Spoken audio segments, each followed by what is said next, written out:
Hello, brothers and sisters. This is your boy BC. I am back with another Based LDS video. And I would, at this time, like to do a brief, book review of Elder Nibley's Volume 1, Old Testament and Related Studies. I don't have the usual cover you see on it, the cream with the color band, because I've had these books for years, and the covers have been destroyed over moves, and just different things have happened to them. Hugh Nibley was a curious guy. As I review other books, we'll get a little bit more into him and who he was. But if nothing else, Hugh Nibley was an intensely curious and inquisitive man. Urban legend, while he was at Berkeley studying, he read all the books in the Berkeley Library. And he could recall much of what he read, apparently. I think one of my favorite Hugh Nibley stories is he's in the Army. He's a 34-year-old officer in intelligence. And the storming of Normandy is taking place. The push to liberate France. We're attacking France to try and get on the shores and expel the Germans. The opening to Saving Private Ryan. And Nibley's on an amphibious carrier being dropped off close to the coast in I believe, a troop jeep transport. And he leaves the amphib and he's driving through a little bit of ocean up onto the beach, and I'm sure bullets and mortars are flying, and there's sound and there's dying and he says it just hits him how true and how important that the Book of Mormon is. And to me, that's a fascinating story with everything going on around. He's like, Book of Mormon. This tells you where his head was at on a lot of things, right?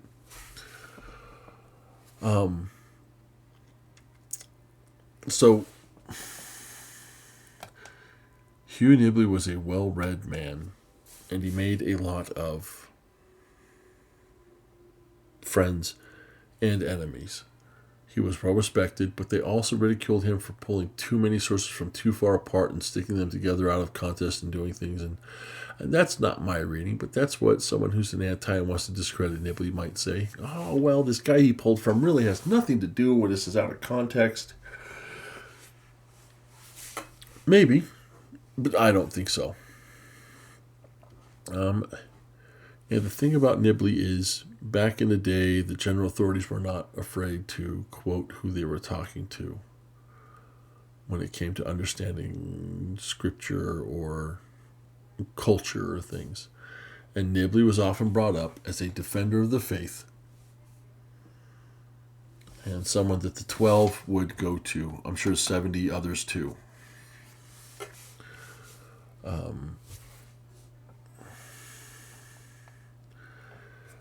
But in this book, Brother Nibley takes on archaeology and religion, takes on the historicity of the Bible. He takes on before Adam and Eve. These things that are sticky thorns in the side that agitate the what should be some sort of a bond between religion and science, and these questions agitate that. And Brother Nibley is quick to defend the church. He's a staunch defender of Joseph Smith and Brigham Young. And he's also highly critical of some of the things in the church, which is good, I think. We should be, but not overly critical, and he never was. But he did worry that we might fall into the culture trap and rely more on standards than we did on the Lord, which I think those are founded concerns.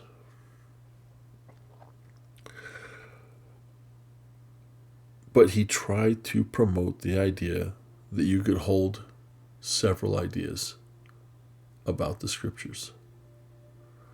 That certain authorities might believe one thing, but then other authorities might believe something contradictory or slightly different. And that they were okay These kinds of things did not keep anyone from progressing to the kingdom, and we could rely on all of these brethren and not just the ones who agree with us on a thing. And he saw through to the hypocrisy of science and religious doctors trying to explain the gospel, because he was a harsh critic of anyone he considered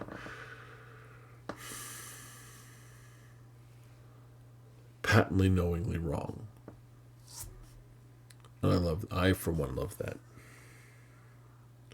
I want to read something to you. This is from Before Adam. He talks about how students used to ask him, what was it like before Adam? Why don't you teach about that? And he says, I used to. But nobody wanted to listen, so I stopped. And now all of a sudden, we know better. And this Before Adam was written, just so you have an idea. So these books are articles pulled together by subject and put together. So this is an edited text of an address given to the BYU community on April 1st, 1980, April Fool's Day. And he writes this because it's about, where did Adam come from? How did he get to where he was?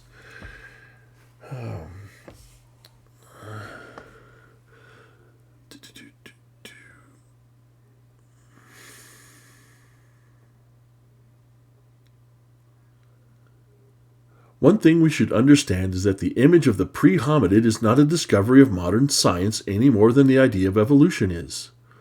Primitive man is the easiest thing in the world to imagine. Just look at your neighbor. The Greeks were fascinated with him, and so were the Middle Ages. Albrecht Alterdorf's painting, Der Wildman, done in the early 16th century, showing a real ape man at home with his family, is as good as anything H.F. Osborne ever turned out. Albrecht Dürer, who was also intrigued by the subject.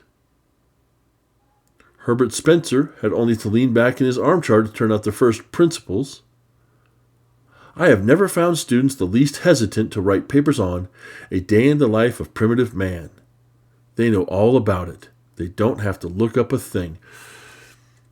I remember as a kid I could put together a diorama of cavemen around a fire, eating some kill with some saber-toothed cat just outside of the mouth of the cave waiting to kill him. Sure, I knew what cavemen were like. We all did. We'd read the books. We'd seen the stories. But what about Adam?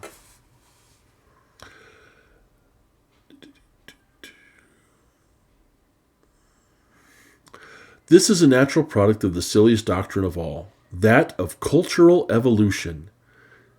And this applies to today's time with culture. Taking one's own contemporary civilization as the very latest civilization, which it is, and therefore the best, which it is not.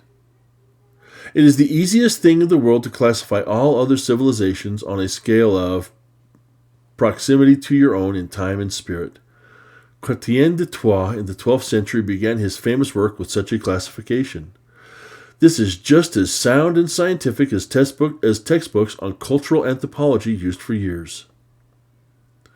Now it really kicks in.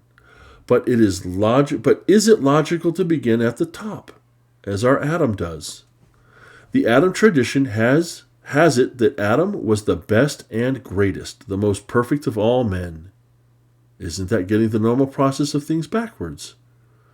Not at all. In some things, if you want to found a university, do you begin by gathering a colony of very stupid and ignorant people and wait for it to devolve into an increasingly glorious institution? Does a university evolve? Jordan Peterson would say no. It accumulates books and buildings and staff, and if size is what makes a university, then we do indeed progress.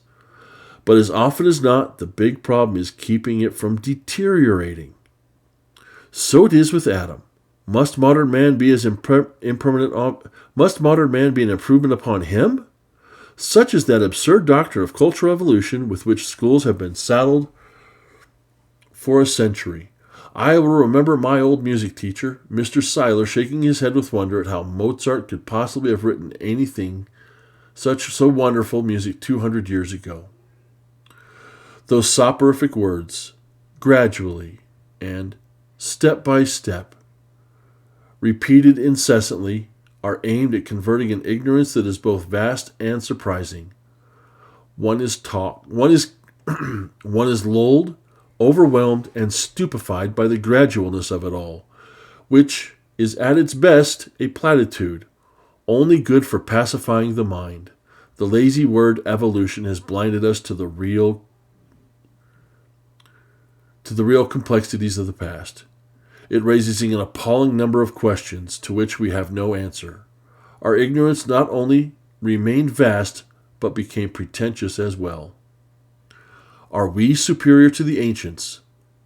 If man had originally inhabited a world as blankly uniform as a high-rise housing development, as featureless as a parking lot, as destitute of life as an automated factory, it is doubtless he would have had a sufficiently varied experience to retain images, mold languages, or acquire ideas.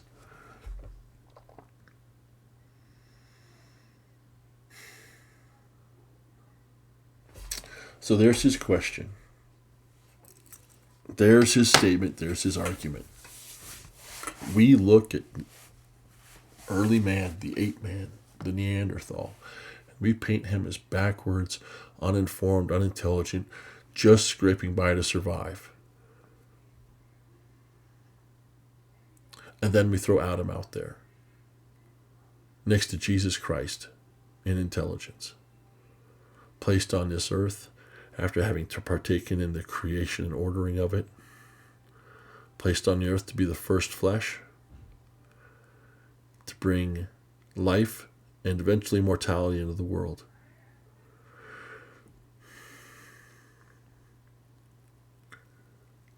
Where do we place Adam? How do we view Adam? That's the challenge Nibley gives us. How will you view Adam? And he doesn't give you easy answers. He makes you think. He makes you ponder. He makes you reach your own conclusions. If you open up to Mormon doctrine, Elder Bruce R. McConkie will tell you that Adam was the first creation placed on the earth, the first flesh, first man, that Eve was taken from him and they were joined together, and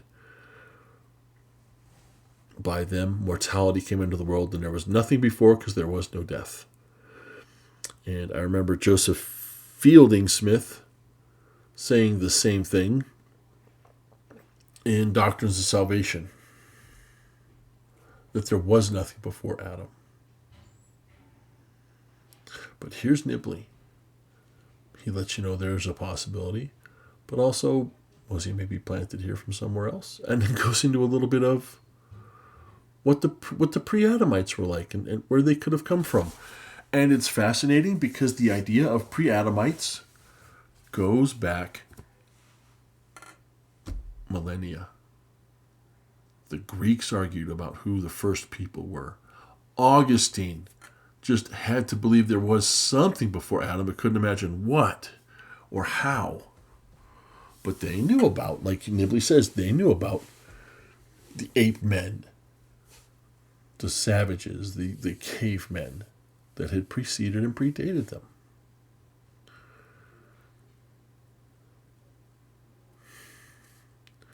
Nibley gives you information and asks you questions and lets you draw your own conclusion, and then testifies to the truthfulness of the church, the power of the prophet Joseph Smith, and his call in restoring the gospel.